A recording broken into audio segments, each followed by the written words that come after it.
And action. Hi, so we are presenting on realistic fiction. My name is Ella Winstanley and I'm with James Mowat.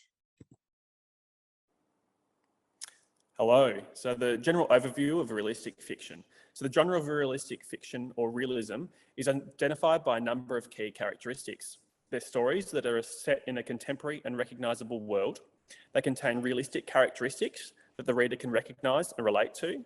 They often focus on the protagonist's personal journey and important relationships. Realistic fiction texts can often address contemporary social issues, offering an opportunity to introduce young readers to important topics and widen their perspective.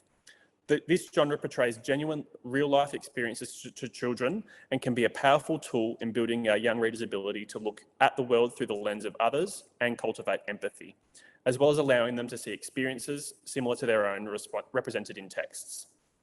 And our theme throughout the text is navigating challenges in life. The first book I'll talk about is Found by Bruce Pascoe and illustrated by Charmaine Leden-Lewis.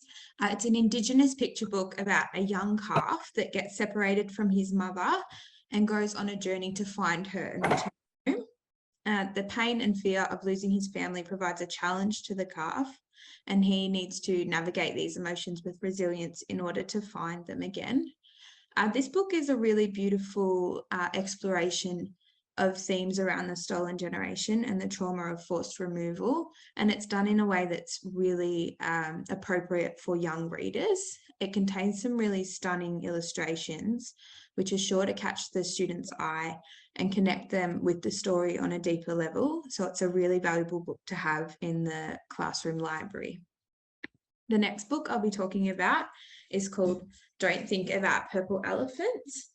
This one is by Susan Whelan and is illustrated by Gwyneth Jones, and it follows the journey of a young girl named Sophie who experiences a lot of anxiety at night when she's trying to get to sleep, and her family and herself try lots of different remedies, but nothing seems to help. The only thing that gets her to fall to sleep is thinking about purple elephants. And the reason that I've chosen this book is because anxiety and troubles with sleeping are challenges that many children and families can relate to. So seeing this experience represented in the text is really helpful and really powerful and provides some strategies to help them through this. So again, it's a really valuable one to have in the classroom. And I'll pass it over to James. So the first book that I'll be talking about is Circle. So Circle's a wonderful example of realism in a children's book. It has lots of layered meanings, as well as really powerful imagery. There's an underlying element of mystery around the protagonist in this text that's very engaging for the reader. Jeannie Baker, who illustrates her own work, uses the goodwit bird to create a really strong interest in the main character's journey in the text, and this really allows strong reader connection to the natural environment around. The book would be aimed at grades 1 to 3 and provide a really good discussion point around the theme of navigating challenges in life, both personally as well as in the wider environment. Now, Jeannie Baker also uses examples of great free verse poems in the book around the path of the flight path of the goodwit bird, which when paired with the images on the page lend to a strong reader congruence. So the activity that we have planned for Circle is an investigative activity in pairs. Now together they'll look for changes in the natural environment caused by humans. They need to find at least 3 examples of what has changed and come up with 3 examples of how to fix or prevent the problem in future. And they'll then present this on a poster to the class.